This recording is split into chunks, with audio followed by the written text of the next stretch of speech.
Hi, my name is Barb Nangle. I'm the founder of Higher Power Coaching and Consulting. I want to welcome you to my podcast, Fragmented to Whole, Life Lessons from 12-Step Recovery. This is episode 44, Comfortable versus Comforting. I had lots of patterns and dysfunctional behaviors that were comfortable because they were so familiar, but they were not comforting. That is, they may have been easy to do and hard to get out of, so they were comfortable, like a well-worn groove, but they didn't lead to my well-being. They weren't comforting. That is, I like to say they were comfortable, but not comforting. One of the patterns I had that many people can probably identify with was eating sugar to coat my nerves. Many of us were given sweets to treat our boo-boos when we were growing up, or maybe food in general was the only form of love we experienced. But eating food as a way to coat your nerves for any kind of momentary comfort actually deteriorates our well-being. Not only do we buffer ourselves from feeling the emotions we need to do to make the changes so that our lives don't need to have our nerves coated, it deteriorates our well-being physically and emotionally. It's comfortable to do because we're so familiar with it, but it is ultimately not comforting because it's unhealthy emotionally and physically. Ruminating is another pattern I had that many can probably identify with. I used to think about something over and over and over again. I honestly didn't know there was another option. And until recovery, I didn't realize that it wasn't even helping. In fact, it was harming me. Thinking was activating my inner drugstore of adrenaline and cortisol, keeping me in a state of arousal and keeping me out of the moment, keeping me from action. Recovery programs are programs of action. I once heard someone in recovery say, thinking is not one of the steps. Ruminating was a very comfortable pattern of behavior for me. I did it my entire life. I guess on some level, I figured that if I thought about things enough, I'd figure out a solution. But I never did. Now, if I hear myself think, I'll figure it out, I know I am fucked. It is not going to happen. Ruminating was not comforting. It never led to a solution. It kept my body in a state of tension and arousal.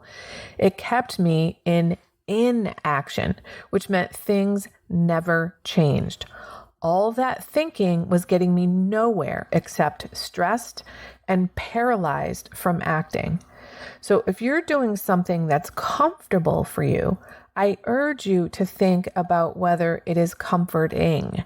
That is, does it lead to your well-being?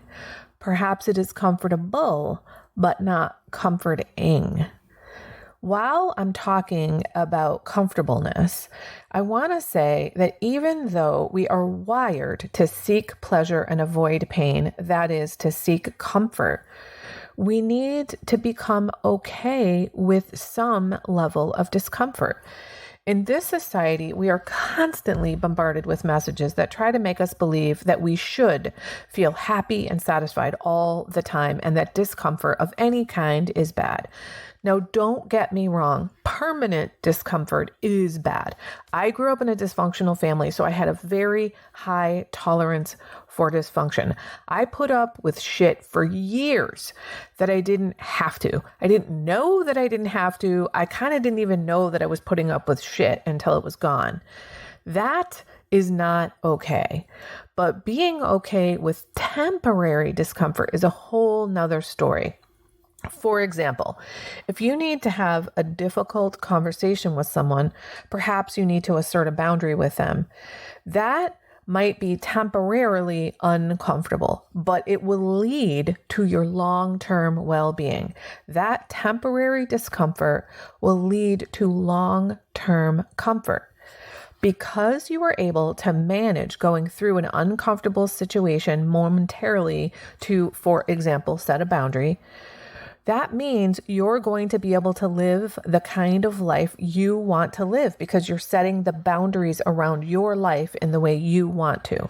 That momentary discomfort leads to long-term comfort in your life. It leads to your well-being. So there's a balance in terms of the level of comfort we have in our life.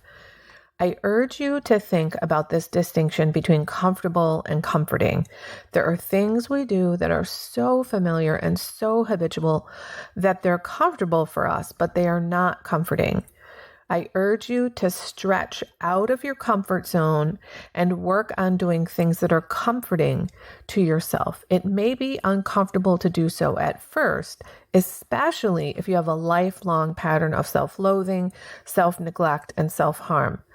So let's make the shift to doing things that are comforting, like taking care of yourself, talking kindly to yourself, setting boundaries for yourself, putting yourself first, so that just like they talk about on an airplane, you're putting the oxygen mask on yourself first, because you can't help other people if you're passed out from lack of oxygen. You have to, metaphorically anyway, put the oxygen mask on yourself first. It is not selfish to take care of your own needs. In fact, if you do take care of yourself, you'll have more energy to take care of others if that's what you choose to do. And you'll have a life that is comforting, not just comfortable. You'll show others that it's possible to have both a life that's comfortable and comforting. But don't forget that there are times when we have to deal with some level of discomfort momentarily to get to well-being, where the real comfort is. Those old destructive ways may have been comfortable while they lasted, and you may have some grief when you leave them behind, but leave them behind we must if we want to be happy, joyous, and free. That's it for today. If you like what you've heard here, then you just might be interested in private coaching with me. If that sounds like you, head on over to my website, which is higherpowercoachingandconsulting.com, and click on the contact menu. I'd be happy to schedule a consultation with you to help you make lasting changes in your life, like I've made deep, lasting changes in my life. My ideal client is someone who is ripe for change, but I'll coach anyone who wants to be happy, joyous, and free.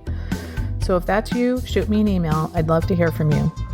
Thanks for listening. Be sure to like and subscribe so you can be sure to get future episodes of my podcast. Thanks again.